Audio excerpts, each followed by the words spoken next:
Hello, my name is Chris Dorn, and I am the Communications Manager in Student Financial Services at the University of Virginia.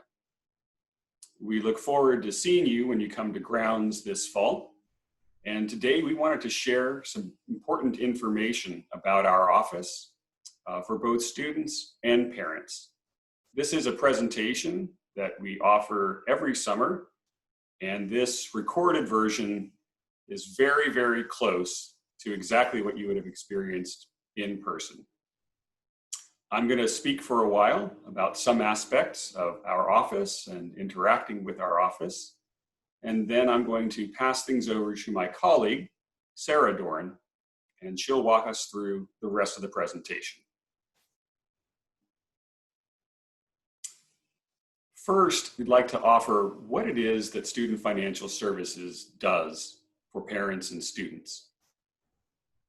Our office handles all student account activity, billing activity, collecting on those bills, placing student holds if a student's bill becomes past due, and handling third-party contracts with outside agencies.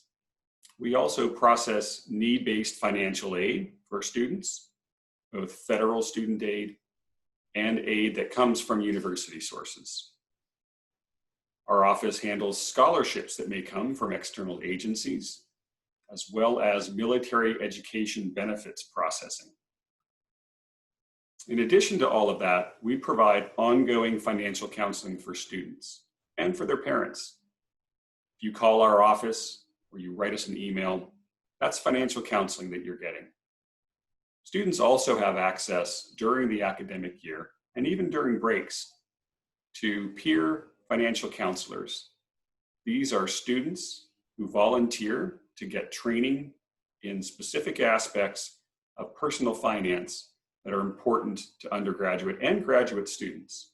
This is a free service and it's available to all students. Finally, we do handle cashiering services at the university, although we're moving more to a cashless methodology, but we still have to process checks that come in the mail to pay for tuition and other costs. An important aspect of interacting with us, of course, is reaching us. The simplest way to reach us is through email, and that email address is up on the screen right now. We also have phone service during the hours that are listed on this slide. And finally, many of your questions can be answered through self-service on our website. And that address is also on the screen. These are all important bits of information to keep handy and available to you as you go through your career, and for parents and guardians, as you also need to contact us to help your student take care of their financial responsibilities with the university. School is not in session yet, but we always have some homework for parents and students. These are important tasks that students and to some extent their parents as well, or guardians, can take care of now prior to arriving on grounds in the fall. The first and perhaps the most important is to set up parents as what is called an authorized user in the UVA Pay payment system. UVA Pay is our electronic payment system, and it allows students and their authorized users to access important information about the student account and to take care of other actions that we'll talk about in just a moment. If your student has applied for need-based financial aid from the university, they may have items on what is called their to-do list in their SIS Student Center. The SIS is the Student Information System, and it is the primary portal for students in interacting with their account at the university. It's where they register for classes, apply for graduation, apply to withdraw from the university if that becomes a topic for them at a later time. and it's a place where they can see information about their student finance account. We also encourage students to sign up for direct deposit, and that is also done through the SIS. Now, you might be wondering, why would my student need to get money back from the university? Isn't it true that we pay you? And that is the case. Every student has charges, but in many cases, a student may have need to receive a refund from the university. It could come from an overpayment. It could come from financial aid that is greater than the student's billable charges. In those cases, we do refund the student. And having direct deposit instructions on file make it quick and safe and secure and efficient for students to receive their money sooner. So we do recommend that all students sign up for that. Students can indicate their own bank account information, or they could indicate that of another person, a parent or a guardian. It's their choice. The student controls that information through their SIS account. Students should also complete the Student Health Hard Waiver. Actually, you may see this indicated on the to-do list as the insurance verification to-do list item. All students need to complete this every year. This is actually not a function of Student Financial Services, but of the Student Health Department at UVA. But we like to put in a plug for that to make sure that students take care of this task sooner rather than later. There is a deadline, and that deadline is listed on the to-do list item description. So please make it a point to take care of that health insurance verification task as soon as you can. Finally, for the homework, we are on social media. We have a Twitter, we have Instagram, and we have Facebook. It is a means for us to communicate information to students and parents. There is nothing that we put out there necessarily, though, that you have to do or that we encourage you to do, that we don't also communicate by a different means, usually email. But it is a way to keep track of what's going on with our department at the university. And so you may find it useful if one or another of those social media platforms is part of the fabric of your daily life. Consider following us there. As I mentioned a few slides ago, we do encourage students to set up parents and guardians and perhaps siblings with their own authorized user account with UVA Pay. This will allow people important in your lives to access to your student account, to be able to make inquiries into your student account, to call our office and speak freely with our staff about the student account. Without that authorized user status, we're actually prohibited by federal law from speaking with parents and others about your student account. Students control who is or is not an authorized user, and they maintain this through the UVA Pay system. As an authorized user, you'll receive notifications by email about important items, such as the term charges.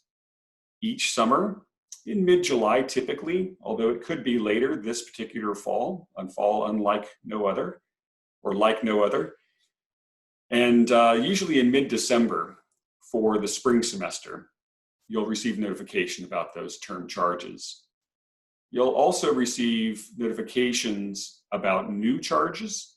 Each month, we send out a notification to students and their authorized users about account activity in the prior month. We'll also send a notification if the student happens to have a past due balance that has resulted in a finance hold being placed on that student's account. Authorized users also receive email notification about our financial aid deadlines throughout the early winter and up until the March 1st deadline for applying for aid. Authorized users with UVA Pay can pay charges pretty much anytime they want. There are periodically some maintenance windows, but those tend to be brief, and they tend to be very, very early in the mornings, often on weekends. So effectively, you should have free access pretty much all the time to UVA Pay. So you can view all aspects of the student account. You can set up a payment plan to help spread charges over the course of the semester. Our payment plans, which we'll talk about in a short while here, our payment plans can be used for the fall semester or the spring semester. We currently don't have a payment plan set up though for summer or for January term. All right, I'm going to tell you a little bit more and show you some of the details within UVA Pay to help orient you to the system. As I said, the term charges are available online in July and then in December. Those term charges remain part of the record in UVA Pay. We don't send any paper bills to the student's address or to the parents. So the bills are available only online. Parents, if you're watching this, it's a good time now to take care of that homework piece, get your student to set you up as an authorized user. It only takes a few moments, and then you'll have access to move freely about the payment system. Students will access their UVA Pay account directly through their Student Information System account, and the address for that is listed on this screen. Authorized users have their own portal to log into. It looks pretty much the same as the student view. It's just a matter of how they access it, because they will have their own account with their email and a password that they maintain. And once inside UVA Pay though, their user experience is pretty much identical to the students. Once you log into UVA Pay, whether you're a student or an authorized user, you'll see this landing page, which lists the 4 tabs at the top of the page. The active tab when you log in is the account summary page, which will show an account balance if there is a balance. It'll show any anticipated aid, which would be financial aid that is pending for the student's account. It'll show any amount that's on a payment plan, and then it'll sum that up and show the balance due if there is one. This example here shows a student who is enrolled for summer session and who has financial aid that's exactly equal to the amount of charges. So as you can see, this student doesn't owe anything. They shouldn't be paying anything out of pocket, even though they do have an account balance showing. Whenever you see the anticipated aid on the account that is either equal to or greater than the account balance, you should not pay anything other than that balance due. And in this case, you would pay nothing at all. Off to the right, you can see some quick links. You can see information if there is a student hold. This is where a student can manage their authorized users and either assign new accounts, or they can in fact close out accounts that are already existing. This is also where a student and an authorized user could go to view the 1098-T tax form information. If you're not familiar with that yet, this is a tax form that the university creates at the end of a calendar year, actually early in the succeeding calendar year. Not all students receive a 1098-T form, but we have lots of information on our SFS website to explain the 1098-T form and why that may be useful and important for parents as they prepare taxes in the coming year. So now we're going to take a look at the Account Activity tab to see some of the details and how to get at those term charges on the semester statement. So in the Account Activity tab, this example shows the most recent or current semester or term right below the summary information at the top. And you can see that blue ribbon down below. Off to the right, there's a link that says Print Term Statement. This is going to be important for you once you get notification about the fall term charges being available in UVA pay. You can, as your student goes through time and perhaps amasses a number of charges, if you want to search by term, you can do that. If you want to search by a specific date range, you can do that as well and generate a custom accounting of your charges and payments during a specific time. At this point, I'd like to move into looking at the details of a term statement. So, what do the term charges look like? This is a snapshot, a screenshot of an actual student term statement from the spring term of this last year. As you can see, there is a line item detailed a listing of each charge and each credit that a student may have. It would show the date that a charge was posted to the account. It would show the due date of each charge, and then a brief description. Now, often you're going to find the description may not be as detailed as you need, especially when it comes to bookstore charges. The bookstore sends over information to us only as a charge showing the full amount. So if your student charges items at the bookstore, ask them to keep an itemized receipt and to send that on to you. Shouldn't be anything more, hopefully, if they have a phone that's enabled to do so, anything more than taking a picture with their phone and perhaps sending it to you as a text message attachment. You can see in this case, this student had housing charges for living on the lawn. They had the activity fee associated with being in the School of Education. Student had the university student activity fee, which is charged to all students each semester.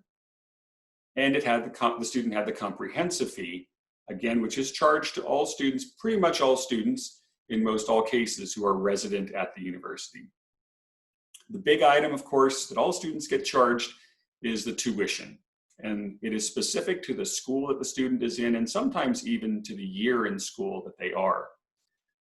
The student also had some charges associated with printing at the architecture school, and those are listed on the student account. And then below that, you can see some credits that were applied to the student account. It looks like this student had a Pell Grant, which is a federal grant. They also received the SEOG grant, and they had a state prepaid credit from a state prepaid program, perhaps even the Virginia prepaid program. So this statement actually of the term charges will evolve over time. So as credits appear on the student account, as new charges appear on the student account, you can come back to this term statement again and again to see a single rendering of all of the charges and credits, and then to see what, if anything, remains due at this point. If you have a 529 college savings plan, the term statement or the term charges statement can be very helpful in providing documentation to them about charges that are allowable for you to make claims on your account. We're going to talk about 529 plans a little bit later on.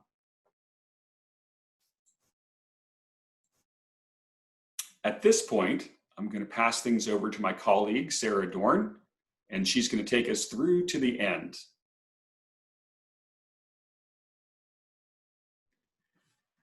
Hello, everyone, and thank you so much for joining us today. I know you've already heard a lot of good things from Chris, and I hope to continue with some additional information that will be helpful to you and your students as you progress through this exciting time of college for your student.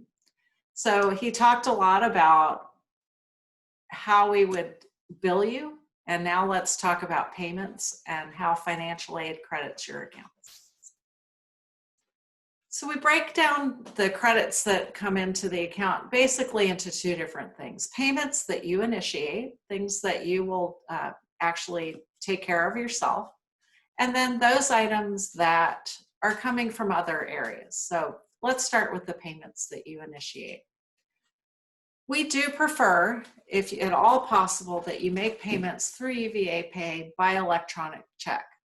This allows you to put your bank account and routing number into our system and make your payment, and it will be credited to the student's account automatically. You don't have to worry about waiting, and it's safe and secure and immediate. So we like that. That is our preference. One thing to note though, money market accounts, brokerage accounts, or 529 accounts currently can't pay using UVA Pay. So if you are making payments through those methods, you may have to actually send us a paper check. UVA Pay also allows parents and students to pay by credit card, but we do like to mention that there is a 2.5% fee that is associated anytime you use a credit card to make payment. So we do highly recommend that if you're making a payment for tuition and fees, credit card may not be the best way to do it unless you have a really good mileage program or something where you're going to actually have an advantage that's higher than that 2.75%. Also note that we do accept MasterCard, American Express, and Discover, but currently Visa is not a participant in this program. So if that's all that you have, you will not be able to use UVA Pay to make a credit card payment. You can always mail us a check with the remittance advice and student ID number on the memo of the check, but mailing a check is not generally recommended. This method is actually slow. We can't guarantee that it's going to get to us. It is a little bit more complicated to actually credit the student's account, and so it's just not the most safe, secure, and timely method. But if you do need to mail us a check, just make sure that you've included the remittance advice and the ID so that we can identify it. One thing to note as well right now with the way that things are with COVID-19, there are a lot of delays in anything that we have to do manually because we only have a few folks that go into the office periodically. So again, if you have to mail us a check, we will get it and we will process it, but it's not going to be the most speedy method. If you have been saving or you have grandparents that have been saving for a 529 through a 529 plan, we wanted to mention that you need to contact them directly, and you would provide them the information about how much you want them to pay to the University of Virginia. And most 529 plans will make payment directly to us if you provide them that information. But every 529 plan is a little bit different, so make sure you contact them early to find out what their requirements are so that they can make the payment to us timely. You can imagine that in July and August of every year, 529 savings plans are a little bit busy trying to get everybody back to school. And so it's important to contact them early so that you know what they're going to expect, and then you're able to provide that to them as soon as you have it. As well, state prepaid plans, you would contact them directly in order to provide them with your student information so that they know that the student is attending the University of Virginia. Typically, once you've notified them, then we take it from there. We will work with the different prepaid plan to bill them, and then they will pay us directly. We are especially familiar with the Virginia prepaid 529 the Virginia prepaid 529 plan, as we deal with them pretty regularly. So just let them know that your student is attending UVA and that you plan to use your benefits this fall, and we will take it from there. There's also a semester payment plan available for students and parents through UVA Pay. So as a parent, if you're an authorized user, or if you're a student, you can actually select to set up a payment plan to allow you to pay over a few months if you don't want to have to make that payment one time in August. Let's talk a little bit more about that semester payment plan. Enrollment is available through UVA Pay and is available for fall and spring terms right now. You can set up a payment plan to take care of fall and set up one to take care of spring all at the same time. Or if you just want to set one up for fall, see how things go, you can do that as well. Either way is fine with us. Or if you don't need a semester payment plan, then don't worry about it. This is purely an option for you to make payment. We don't offer payment plans for J-term and for summer, so just be aware of that. If your students decide to attend an alternate term in the future, the payment plan is only available for fall and spring currently. You will budget enroll by semester. You can sign up now for the 3-month payment plan through August 5th. So that is still available for you. And then the first payment would come out August 5th, the second one September 5th, and the third one October 5th, so that all is paid before spring enrollment starts in November. You will set up a budget initially for the charges that you're expecting to pay to the university. So this first year, if your students are coming to grounds and living in housing and using a meal plan, you would want to make sure that you budget for tuition, all the fees, and then their housing charges and their meal plan charges. So you would set up a budget initially. Once all of those charges actually are applied to the student's account, then we switch over to an actual situation so that we're sure to have everything accounted for by the time that the end of the payment plan rolls around. But for now, just make sure you budget according to what you are expecting to use the payment plan to pay for this semester. Each semester that you use the payment plan, there is a $45 registration fee. There's no interest charge. There's nothing else associated with it, but there is a $45 administrative fee assigned each semester. There are actually 3, 4, and 5-month plans available. The first one started for fall in June. But if you were not aware that it was available, that's just fine. You still have the 3-month payment plan available. But for spring, if you want to use the 5-month plan, that is available now and will continue to be available to you through the month of October. The spring semester payment plan, the first payment comes out in November. More details are available on our website at the link that you see here.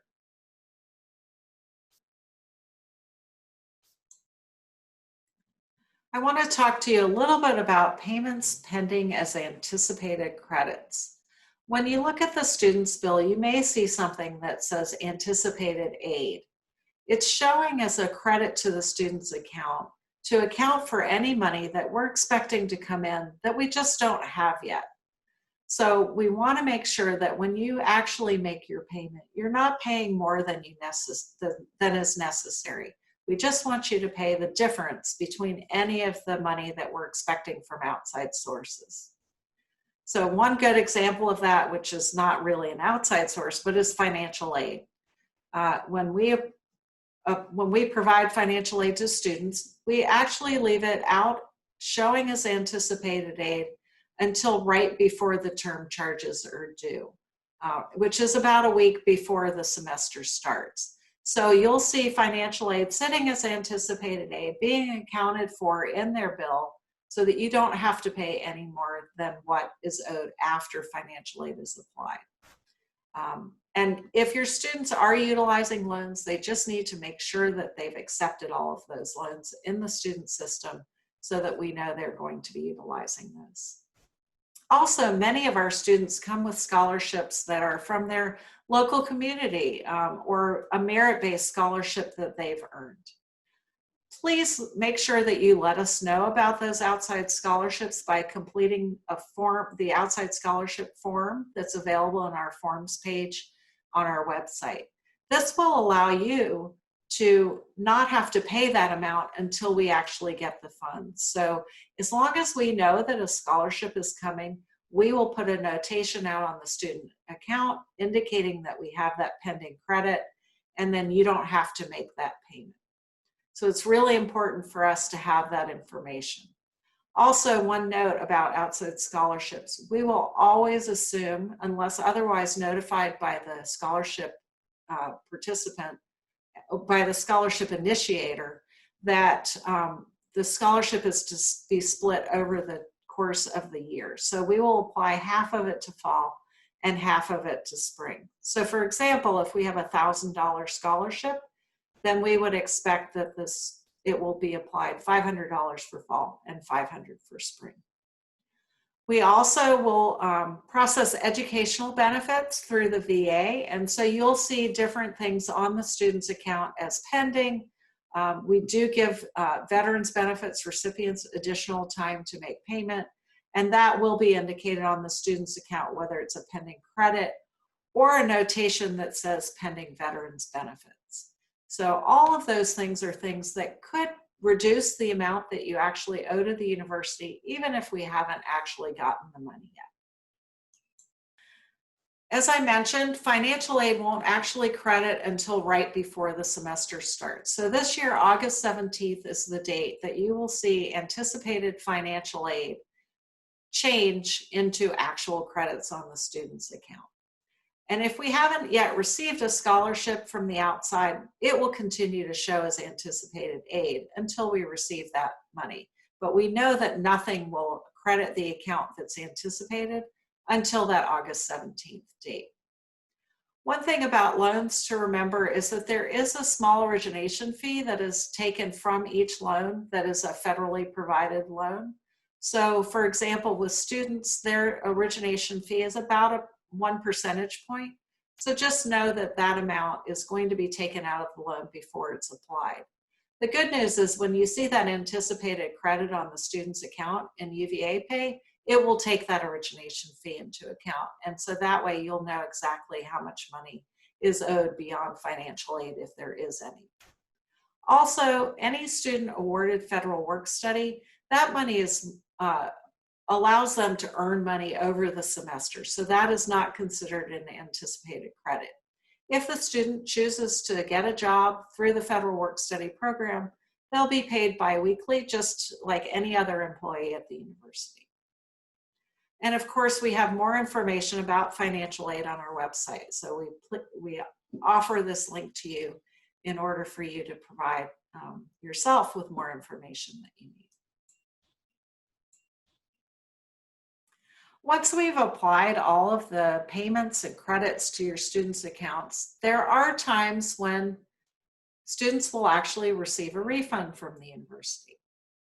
Often this happens at the beginning of the semester for financial aid recipients who are not living on ground. So for example, most students, well, all students live on grounds their first year unless, as in this case, they're living at home because of COVID-related issues and they're choosing to stay home.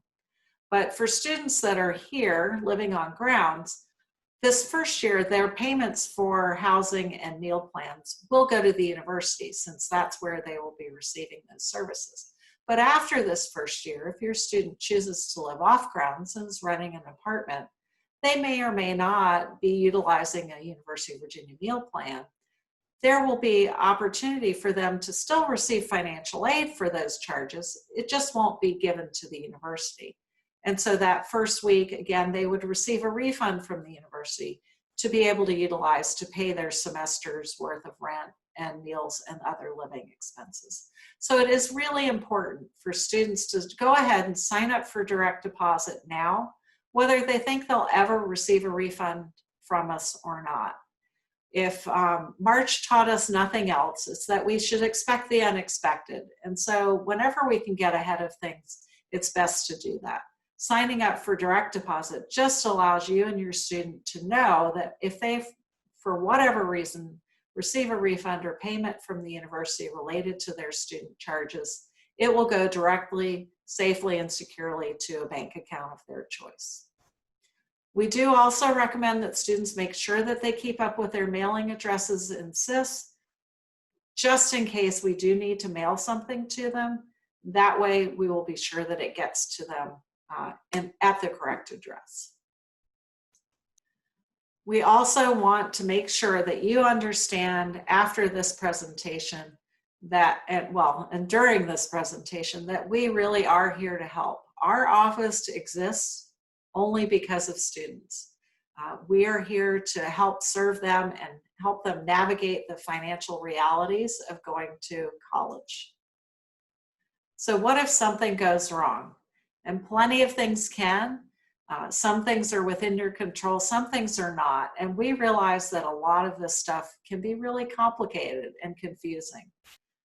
Sometimes we miss things. An email comes out and says, hey, you've got something due, and you miss the email, or you don't check your account right away, and suddenly the student has a hold on their account. Maybe at this time of the year, you've contacted your 529 plan with what you thought was plenty of time for them to pay, but they said, because of different circumstances at that time, it's going to be longer than you expect.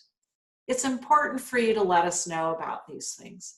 We really do want to help get students started, get them through their semester, and make sure that over time they have done all the things that they need to do to graduate, which includes taking care of all the financial aspects. But we want to help. And if you let us know things early, when you've realized that something has gone wrong, we can usually help to delay things or do things to help get them through that crisis moment and get them to the other side, because we have the same goals you do in having the students graduate successfully. We also do like to mention that we have an affiliation with a tuition insurance plan. There's information available on our website about that. This is an opportunity for families to sign up for an insurance plan in case something happens during the semester and the student has to withdraw related to medical issues. This plan just gives you peace of mind if you have an interest in signing up for it. We don't promote it, we just let you know that it is available for you and your students, and it will allow you some peace of mind if you're concerned that the cost of the tuition is going to be too much if the student has to withdraw. So please feel free to look at that information and see if that's right for you. Whatever you decide to do, that's fine with us. Just want you to know that that's available out there for you.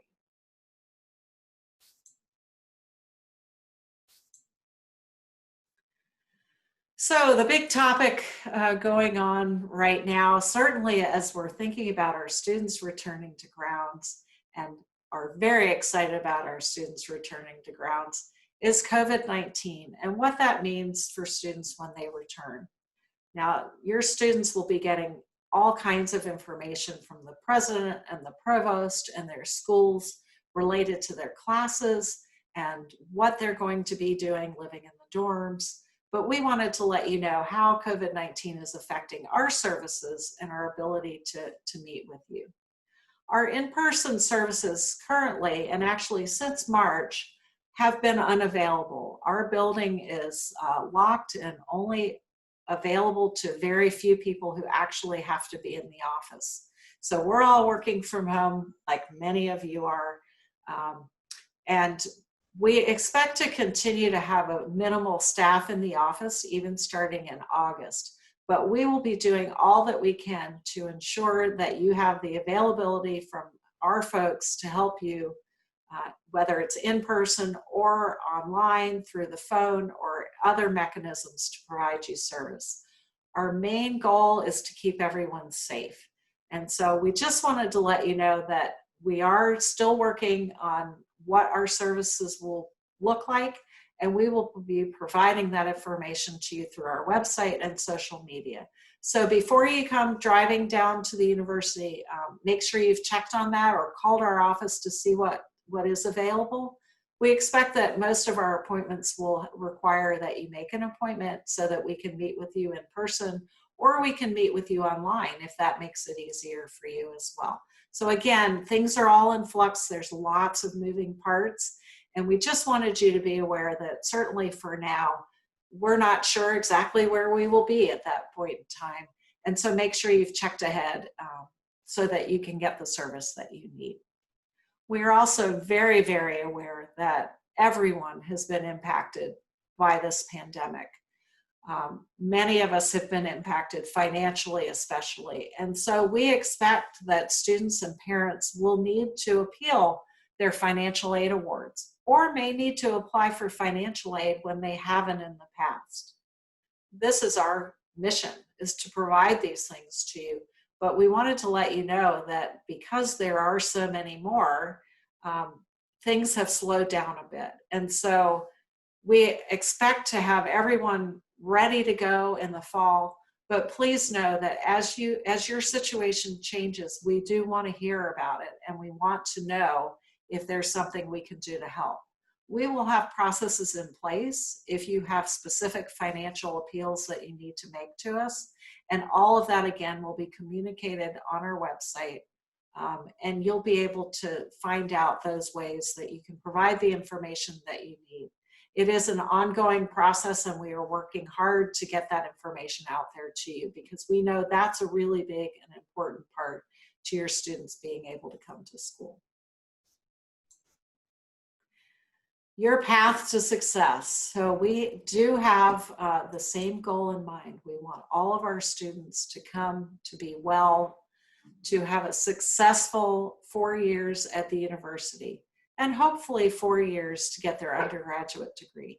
Many students stick around after that or go on to graduate school. I'm one of those. I graduated from the university a very long time ago, and I never left. I have been working at the university for 34 years now, and I can't imagine being anywhere else. But from a wellness standpoint, we do have services in place that go beyond just billing you and providing financial aid. We want to make sure that students are set up well as they graduate and actually through their time here to be financially successful. So we offer services from our staff, but we also have a really awesome peer financial counseling service that is available free to all of our students.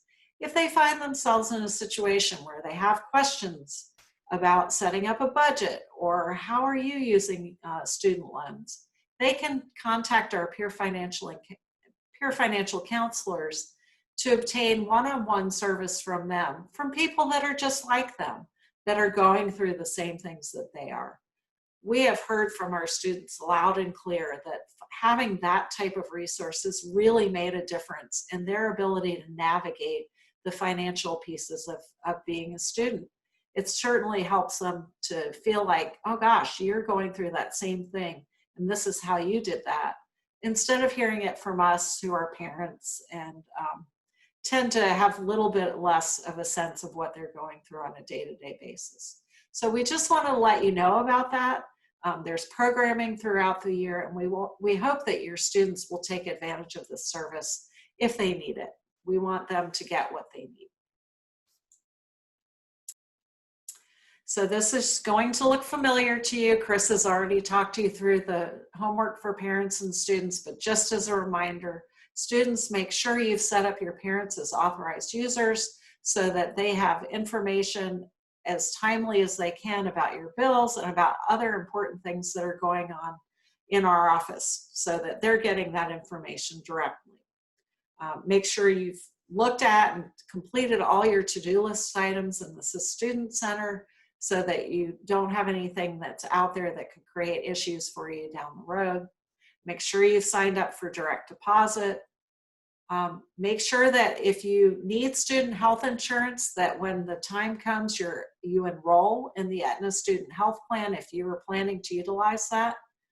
If you are not planning to utilize the student health insurance, then please make sure that you complete the student health hard waiver as soon as it becomes available, so that you don't find yourself in a situation where you get billed for an insurance plan later on that you don't need.